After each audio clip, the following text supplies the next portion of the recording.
Bismillahirrahmanirrahim. Assalamu alaikum. Welcome back to your online lecture series of EE222 microprocessor systems.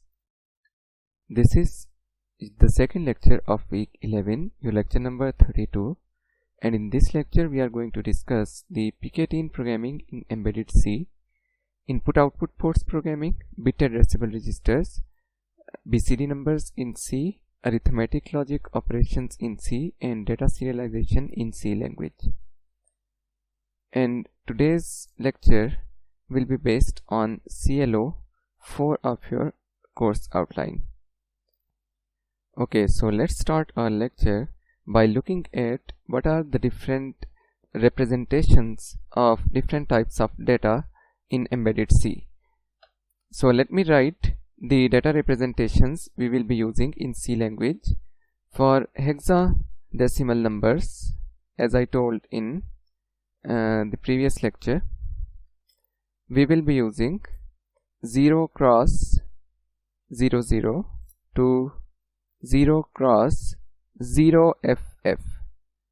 If the hexadecimal number is starting from an alphabet, we have to write a 0 before that. So it will start from 0 0 to 0 cross 9F to 0 cross 0 FF.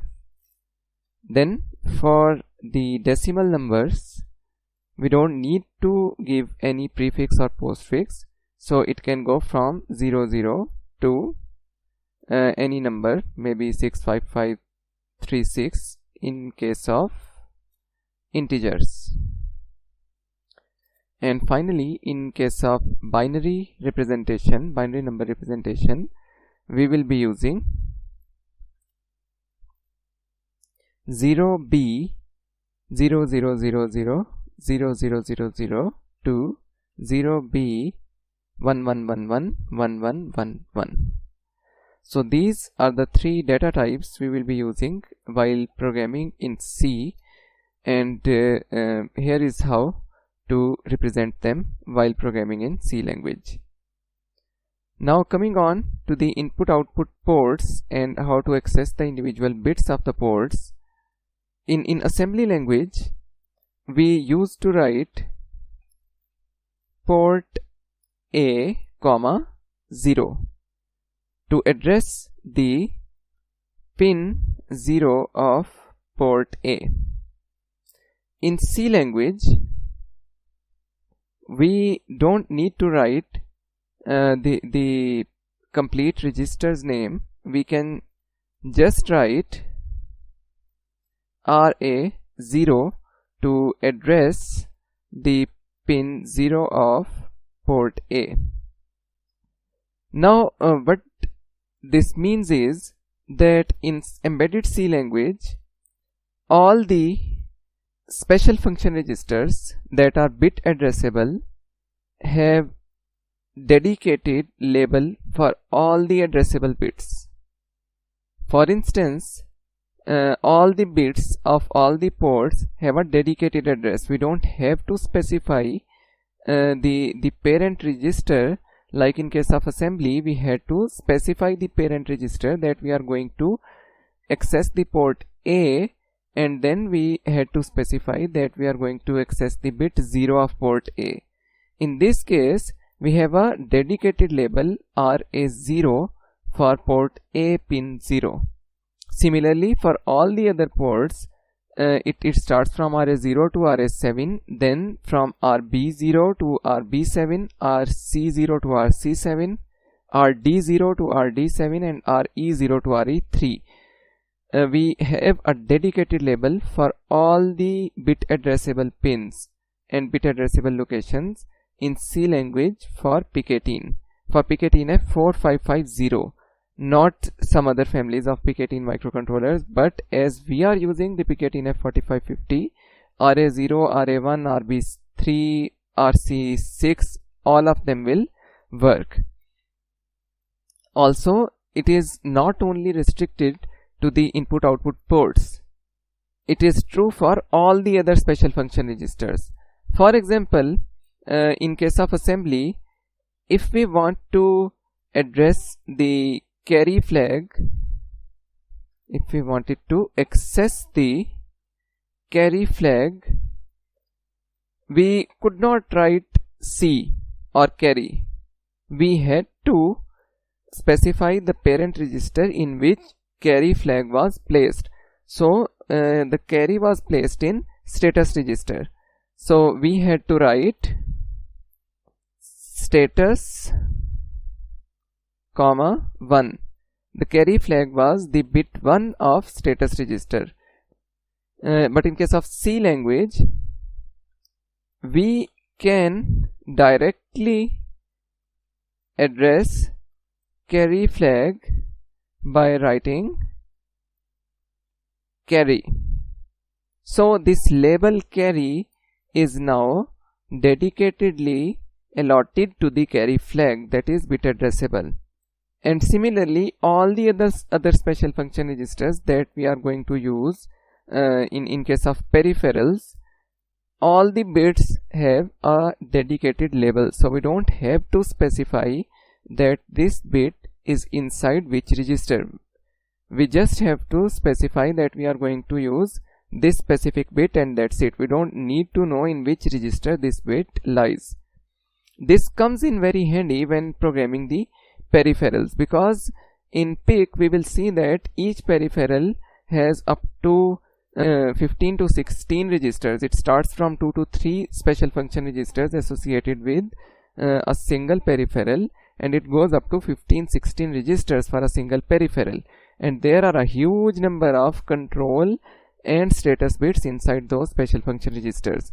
So for example, in case of timer, if we want to start and stop a timer, there is a bit called TMR0. Now there are 10 registers associated with timer 0. So the frequently used start stop bit of timer 0, we had to remember in which of those 10 registers that bit was placed in case of assembly language. But in case of C language, we don't have to remember in which out of those 10 registers that specific frequently used bit is placed. So that is a very big advantage, and that makes the programming in C very easy as compared to assembly. Okay, now coming on to the local and global variables. What are local and global variables in C language? In C language, we start writing our program by including the header file, and then we declare some variables or define some labels for different locations, and then we start our main function.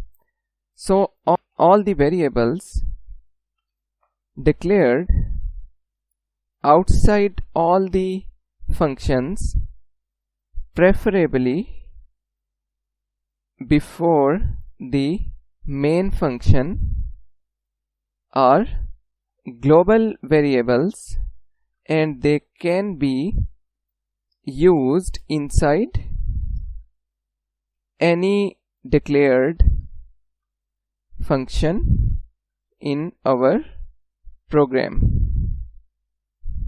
All the variables that are declared outside all the functions, they are global variables, and global means they can be used inside any of our functions in our program. In contrast, the local variables are declared inside a specific function, and they can only be used inside that specific function.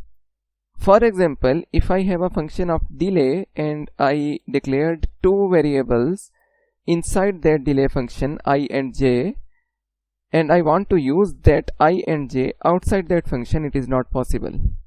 A local variable cannot be used outside a function in which it is declared. And then finally coming to the arithmetic and logic operations in embedded C.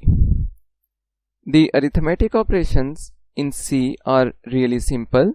So I have add, represented by the plus sign, subtract, multiply, and divide. Keep it in mind that the multiply is not represented by the x. Multiply is represented by the steric. X is used to represent hexadecimal numbers. Then for the logical operations in C, they are very well explained in your Mazidi's book under section 7.3. And here they state that the logical AND is represented by the AND symbol, OR is represented by a vertical bar, exclusive OR is represented by this cap, and the inverter is represented by this approximate sign. So to perform a logical operation on a bitwise register or a single bit, we have to use these symbols as defined here in the table 7.3. Apart from that, in C programming, we also use these logical operations as conditions in our for loops, while loops, etc., if else conditions, etc. So when using these operations as conditions, we write them as and, or, not, and so on. But in case of logical operations on some data stored in some register or a single bit, we have to write them just once. So this symbol will be written just once. So in summary, the arithmetic operations add, subtract, multiply and divide are represented by these symbols. Logical operations are bitwise and are represented by these symbols, and the logical conditions are represented by double symbols in case of AND or OR, and by an exclamation mark in case of NOT. For example, if a variable a is equal to 1 and b is equal to 1, do something will be written as follows: if a is equal to 1 and b is equal to 1, do this. So now, after discussing the basics and the syntax and formatting of embedded C language, let's write an example program in MPLAB X IDE and try to simulate it on Proteus. Alright then, let's start with our example programs.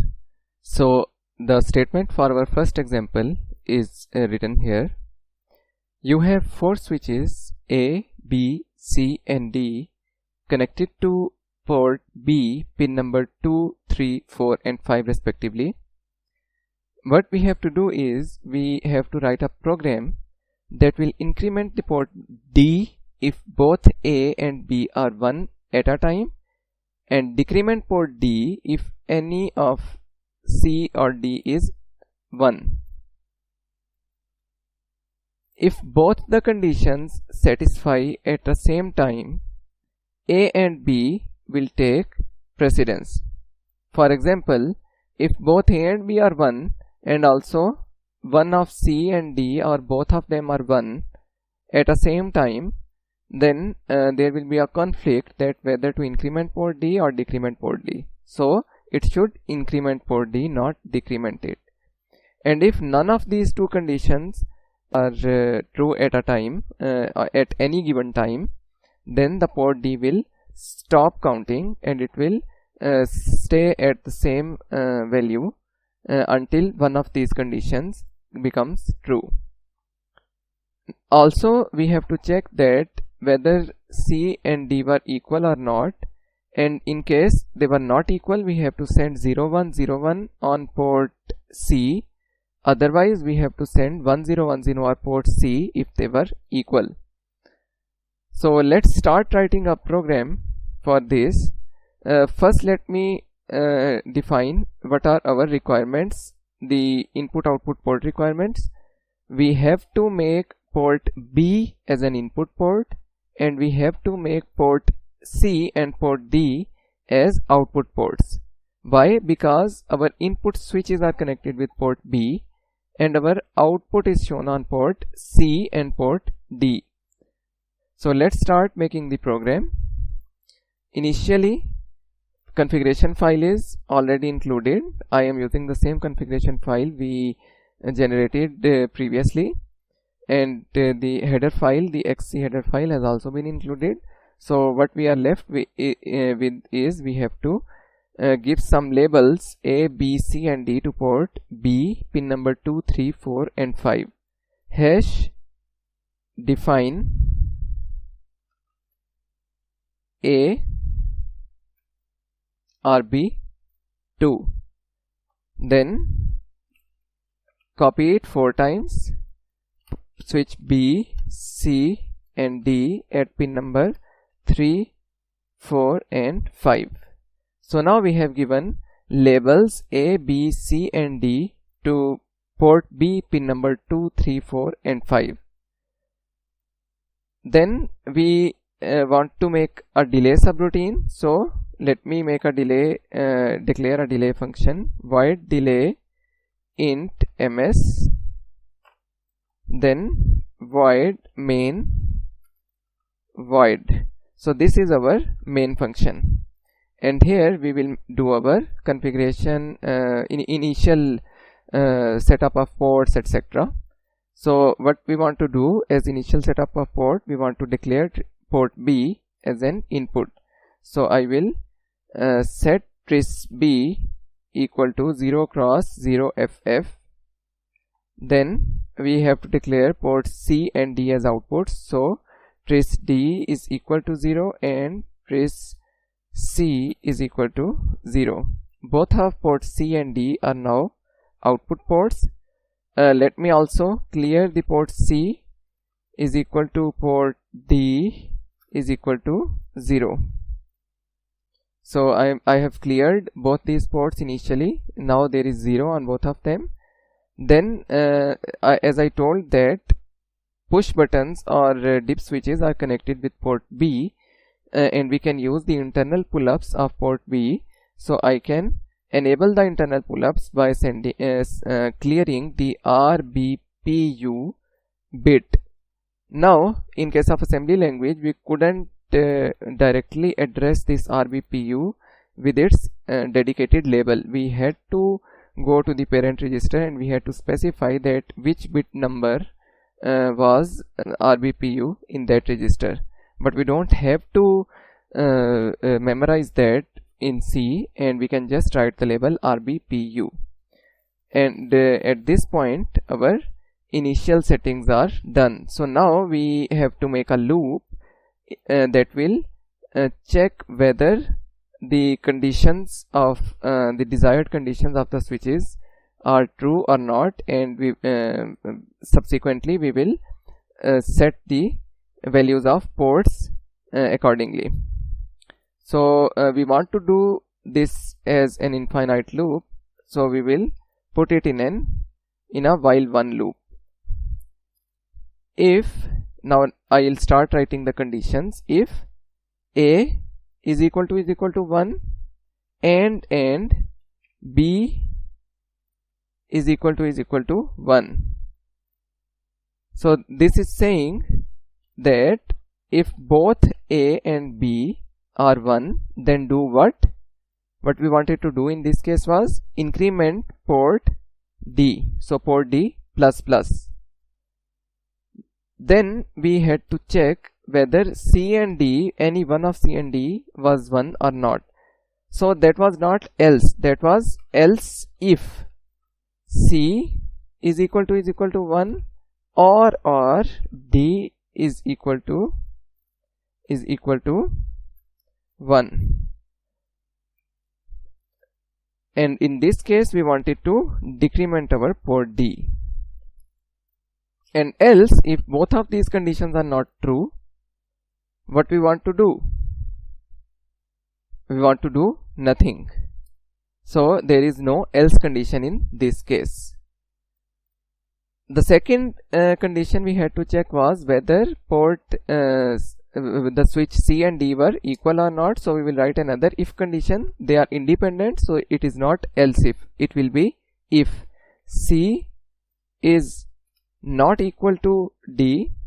What we wanted to do in that case, port C is equal to 0 cross 55. 0 1 0 1 0 1 and 0 1. Now in this case, else port C is equal to 0 cross 0 double A. So here our conditions are finished, and after that, after each transition, I want to give a delay of approximately 1 second to easily visualize what is happening in the simulation, whether the port is incrementing or decrementing or whatever. So up till here our conditions are completed. So what's left is now to make a delay subroutine. Void delay int ms int I j. Now these I and j are local variables. For I is equal to 0 to I less than ms I plus plus, and inside that another for loop for j is equal to 0 to j is less than 70, as we calculated yesterday, j plus plus. So this loop will run how many times? ms into 70 times, and we have passed on 1000 into ms variable, so it will run 70,000 times, and it will result in a delay of 1000 milliseconds or 1 second. And again I forgot to write semicolon at the end of this loop, because there is nothing happening after this loop. So I think our program is ready to be simulated. Let's compile it first. So it's good that there are no errors and the build is successful. Let's open Proteus. So this is the design file on which we will be simulating our code. There are 4 switches as we discussed: A, B, C and D connected to port B, pin 2, 3, 4 and 5. And the controller is already loaded with the hex file produced by lecture number 31. So let's simulate it. We can see that the port D is incrementing and there is 1010 on port C. So 1010 means that switch number C and D were equal. We can see here that they are actually equal. They both have state 0 at this stage, and this is incrementing. Why this is in what condition it was supposed to increment? Switch number A and B both should have a value of 1. So we can see here that both pin number 2 and 3 are 1 at this point, and we can also see that both pins C and D are 1 at the same point. So A and B are taking precedence. Let me switch A to 0. So now A is 0 and the port should start decrementing, because the condition 2 is true and condition 1 is no more true. And you can see here that the port D has now started to decrement. And one more thing to note here is that now still port C is 0101, but if I close the switch C also, there is 0 on switch C and 1 on switch D, so they are not equal, but the condition is still true. So the port D should keep decrementing as it is, and the port C should change from value of 0101 to 1010. So in this case our port C is not changing the value. We can see that. So let's see what's wrong with the code. Okay, so I have found the issue with our program. When I was making this Proteus file, I connected the switch A to RB4, switch B to RB5, and switch C to RB2 and switch D to RB3. But in my program I have declared A to RB2. So I will change it in the program, that is easier. Let's change it to RB4 and 5 and change it to RB2 and 3 for testing, and let's build it again. So I think now this program should work perfectly fine. So if I simulate it, both these conditions are true, the port is incrementing. A and B is not true, it starts decrementing. Both of these conditions are false, it is stopped. C and D are equal, so it is 1010, and C and D are not equal, so it is 0101. So now the program is working perfectly fine and behaving like it should have. So this code gives you the basics of how to give labels to certain bits. So we have given labels here. This hash define is similar to the equate operator in assembly, EQU operator in assembly. Then in this program we have seen that we can use the individual bits of the ports as inputs and outputs. We have also used the logical conditions in this program. So we have covered most of the basics that will be used in the C language programming. We will do some more examples using the embedded C language, and those examples will include that how to send the BCD numbers on a 7-segment display in C language. In assembly language we had a command of DAW, decimal adjust working register, but here in C we don't have such command. So we have to understand what logic was being followed by that command, and we have to manually implement that logic, and we have to manually sort of make that decimal adjust command. So let's start writing a code that will for the seconds loop of our digital clock, as we did in assembly language. So in this program what we will try to do is we will try to make a similar code that will send the seconds from 0 to 59 on port B and display them as BCD numbers on the 7-segment displays, 2 7-segment displays connected to port B. So we will need packed BCD numbers. We want to we don't want to give labels to any of the ports in this case. So we will just declare our delay function, void delay int ms, and then we will make another function void decimal adjust void. This decimal adjust function will be used for emulating the DAW command in C language. Then we will start our program with our main function. In the main function what we want to do is we want to make the port B as output. So tris B should be cleared, and I will clear the port B initially as well. I will also declare some global variables because we are going to use them in both the main function and the decimal adjust function. So I will declare unsigned character seconds is equal to 0, initiate it with 0.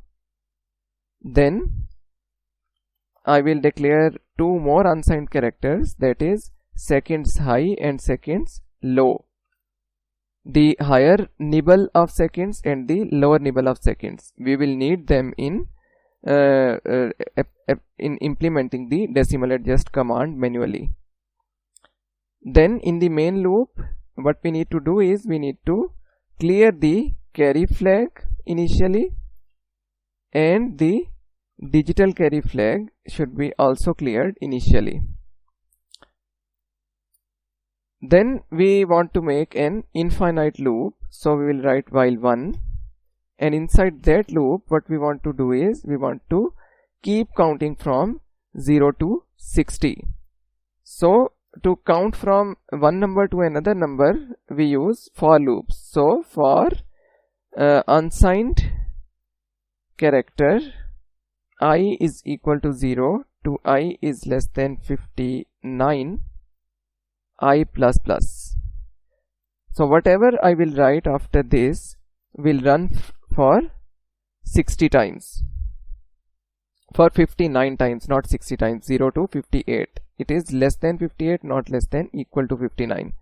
So seconds plus plus, and then after incrementing the seconds, what we used to do in assembly language, we used to write the DAW. We used to move the seconds into working register, decimal adjust the working register, and then move that back to the port. So in this case we don't have the DAW command. So what we want to do is we will call the decimal adjust function. Then after we will just assume for now that this function will decimal adjust the seconds variable. So now what we want to do is we want to move that decimal adjusted value to the actual port B, and then we will give a delay of 1 second, and then this loop will keep running for 59 times. Once it becomes 59, the seconds will start from 1, so it will count from 1 to 59. So here after coming out of this for loop, we need to clear this seconds variable to 0, and we all want to give a delay of 1 second again, and send this seconds to port B is equal to seconds. Now what's left is the decimal adjust function, void decimal adjust void. What were the 4 conditions that were used by the decimal adjust command to adjust the working register? We are not dealing with working register, so we will just adjust the seconds variable using the same 4 rules. The first rule was that the decimal adjust command will check for the carry or the digital carry. So first it will check for digital carry. What is digital carry? If there is an 8-bit number and after some operation, after addition or incrementing or subtracting or whatever, the lower 4 nibbles overflow and a carry is there from the lower 4 nibbles to the upper 4 nibbles, that is a digital carry. Then the second condition was that the decimal adjust command will check whether the lower nibble was less than 9 or not. So accordingly, if it was less than 9, it will not add anything to that, and if it was greater than 9, it will add 6 to the lower nibble of the variable. The third condition was that the command will check whether the upper nibble was greater than 9 or not. So if it was greater than 9, it will add 6 to the upper nibble of the number, and otherwise it won't add anything. And the last condition was that it will check for the carry flag. So if the carry was 1, it will also add 6 to the upper nibble. So these were the 4 conditions that had to be checked in decimal adjust command. So whether we need all these 4 conditions in our case or not, now that is the question. When the digital carry will become 1? When there is a carry from lower nibble to upper nibble. Lower nibble of what? Lower nibble of the working register. Are we using working register here? No, we are not using the working register.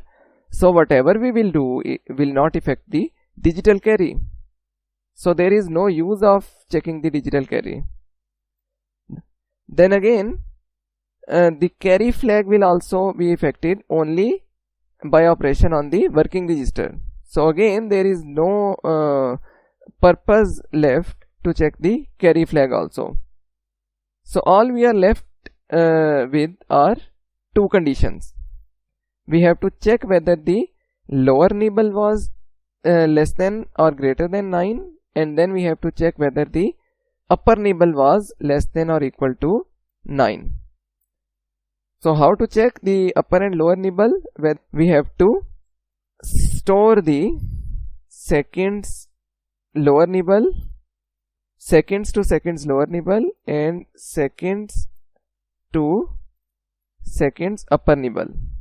Now this variable seconds has been copied to these two variables that represent these are the temporary variables, and they represent the lower and upper higher nibble of the variable seconds, but they are still 8-bit numbers. So to make them act as nibbles, we have to do some operation on them. For example, there was 32 hexa inside this seconds variable. So that 32 will be copied here and that 32 will be copied here. But in this case, in case of seconds lower nibble, we are only interested in 2. And in case of seconds h, we are only interested in 3. So we will mask these two. We will mask them. We will selectively clear the upper nibble of seconds L and the lower nibble of seconds H. And how we use to mask that? Which operator we use to apply on these registers to mask them, to selectively clear them? The AND operator.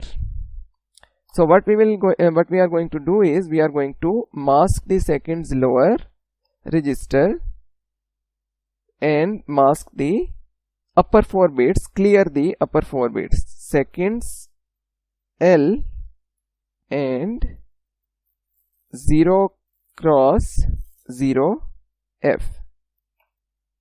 What it will do? It will AND the seconds register with 0F. So ANDing anything with 0 will make it 0, and ANDing anything with F will retrieve the number. So the upper nibble will be ANDed with 0, so it will be cleared, and the lower nibble will be ANDed with F, so it will be retained. Similarly, seconds H is equal to seconds H and 0 cross F0. So in this case, the lower nibble is cleared and the upper nibble is retained. Now we can start writing the conditions. The first condition, if seconds L is greater than 0 cross 09, what we want to do? We want to add 6 to the actual variable, to the lower nibble of the actual variable. So SCCS will be equal to SCCS plus 0 cross 06, adding 6 to the lower nibble. If seconds H is greater than 0 cross 90, not 09. So seconds H, if it is greater than 90, then seconds will be equal to seconds plus 0 cross 60. So 6 will be added to the upper nibble.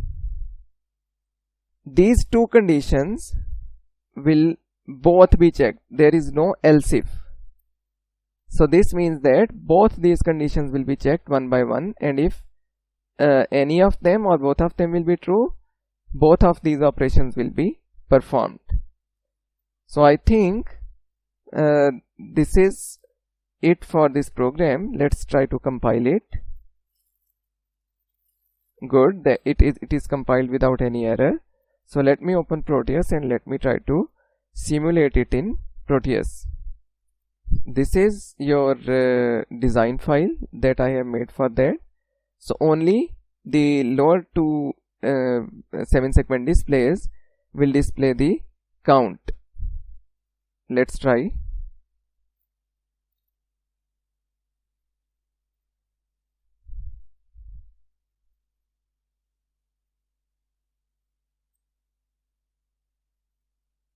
Up till 10 it was so good. Now I am going to reduce the delay here. I was giving a delay of 1 second, so let me make the delay to 0.3 seconds so that we can see the simulation up till end quickly. I want to make sure that each value is correct and there is no bug in this code.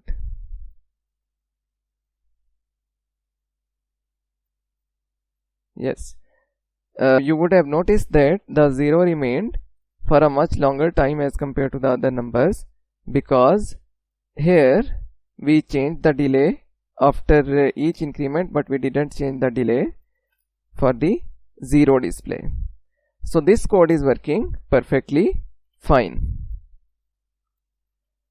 So in this code we have successfully used binary coded decimal numbers, and we have made a subroutine that will convert our number, our regular packed hexadecimal number, into a packed BCD number. And in this program we have also used the logical additions, not the logical operations. So up till this program we have covered almost all the basics of C programming. Just one thing, the data serialization using C is left, that we are going to cover now, and after that we will be good to go for peripheral programming of PK18 microcontroller in embedded C. Okay, so finally, in the last example of today's lecture, we are going to use the arithmetic logic operations and use them for data serialization to send a serial data from PIC microcontroller on a single pin, one by one, bit by bit, to the destination, to the receiver. But we already discussed what is data serialization in assembly language, so I don't have to go into the details. In assembly language, what we did was we used to rotate the data one register and rotated it through carry. So whatever data, whatever bit we wanted to send serially would come inside the carry, and then we will just put that carry onto the physical port bit, and that would be sent.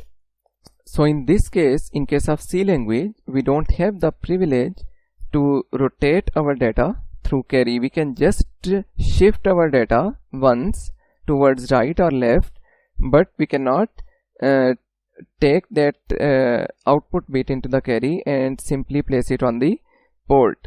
So we will need masking again in this case. Let's write the program that will make it more clear. So in the main loop, what we want to do is we want to have a number, a character, unsigned character. Let's say that character is named as data, and that is initiated by 0x98. So now the data variable, the unsigned character, has the value of 0x98 hexa. We want to send this data serially through port B0.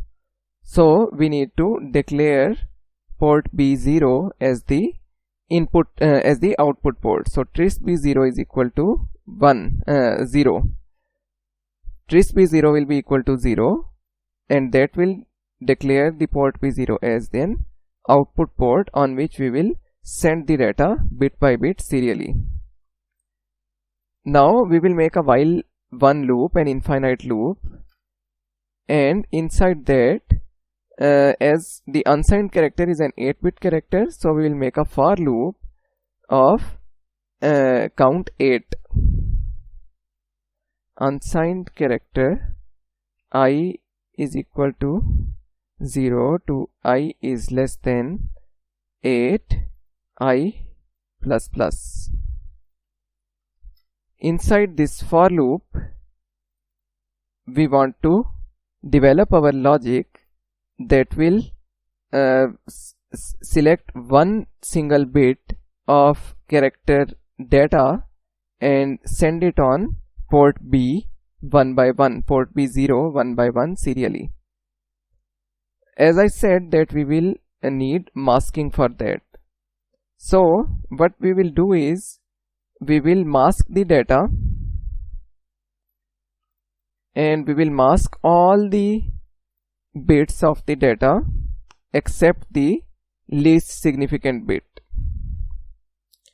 So all the upper bits of data will become 0 and the least significant bit will remain whatever it was. If it was 0, it will remain 0, and if it was 1, it will remain 1. And what will be the end result of this operation? Either the whole register will be 0. If the lower bit was 0, the whole register would be 0, and if the lower bit was 1, the whole register's value would be 1. So this masking operation right here, this will convert the whole register between either a value of 0 or a value of 1. And 0 and 1 are the values we can send on a single bit, single port bit. So we will just equate RB0 to this value. So if this register is 0, RB0 will become 0, and if this register is 1, RB0 will become 1. Now a question arises that this is an 8-bit data and this is a 1 bit, a single bit. So is it feasible to move an 8-bit data on a single bit? Yes, you can do that, but only the actual decimal value will be considered. If it is 0, the bit will be 0. If it is greater than 0, the bit will be 1. Any value greater than 0 will result in the bit to become 1. As far as I think, you can try sending let's say 48 on a single bit and see what happens. So now after this operation, the LSB of data is already on port B0 and we have not modified the data itself. The data is still the same. We have just stored it in a temporary register first. It will automatically store it in a temporary register. We don't have to do it, and then it will send that value to RB0. After that, what we want is we want to shift the data itself. So shift right by 1. We can shift right by 4, we can shift right by 6, but right now we want to send the data bit by bit, single bit after a single bit. So we will just shift it once. LSB will be lost. We have shifted it right, not left. So the LSB will be lost, and then let me give a delay of 1 millisecond. So it will send the LSB to port B0, shift it once, give a delay of 1 millisecond, and then come back and send the LSB again to port B0. But now the LSB was not the same, it was already shifted. So bit number 1 will be now bit number 0, and now the bit number 1 will be sent to port B0. It will remain there on port P0 for 1 millisecond, and then again this loop will continue. So each bit in this case is retaining its state for 1 millisecond on the port, and after 1 millisecond we are sending the next bit. So after completing this for loop of count 8, the data will be finished, and as I said that there is no carry involved, so after shifting the data 8 times, the bits are continuously being lost. So eventually the data register will become 0. So if we want to keep sending it in an infinite loop, we have to reload the data with 0x98 value. I am going to send it in an infinite loop just to observe the output on Proteus on the oscilloscope. Otherwise it is not needed. Otherwise we don't need to send one data in an infinite loop. So let's try to build this program. Build is successful, good. And let me open the Proteus. So this oscilloscope was there in our first design because we wanted to investigate the status of pin 0RB0. Let's run this program and see here. If I can zoom in here. So if you see here, there are 2 1s, then there are 3 zeros, and then there is one single 1 and then 2 zeros. So that makes this data 1001 1000 1001 1000, and it is perfectly accurate in this case, and we are sending the data 0 cross 98 hexadecimal. So our data is correct, and it is being sent serially with a delay of 1 millisecond for each bit. So I hope that after these 3 examples that we have covered today, all the basics of C programming are now covered, and you will be much more comfortable in writing the C language programs. For your convenience, I have uploaded all the programs, the sample programs, on your Microsoft Teams. If you go to the General channel and go to the Files tab, open the class materials. Here there is lecture slides and notes folder. Once you open that, the lecture slides and notes are here.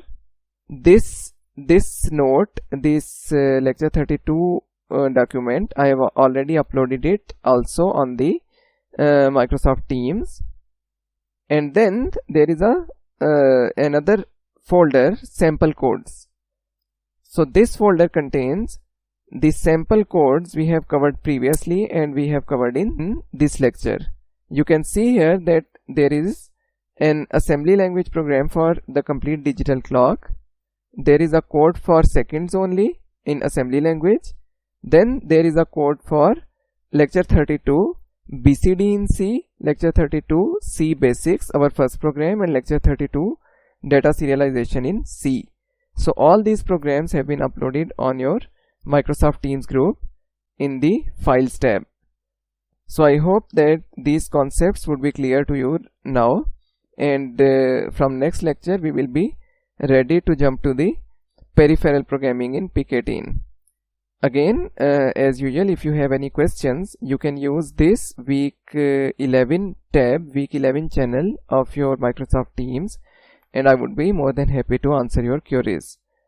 About the attendance, as I could not upload the lectures earlier in this week, so the attendance of all the coming lectures, including this one and the coming week's lecture, all of that will close on Sunday night at 11:59, and also from now on the attendance of all lectures will close at the end of the week at Sunday night at 11:59. So that's it for today's lecture. Hope to see you in the next interactive session. Till then, stay safe. Allah Hafiz.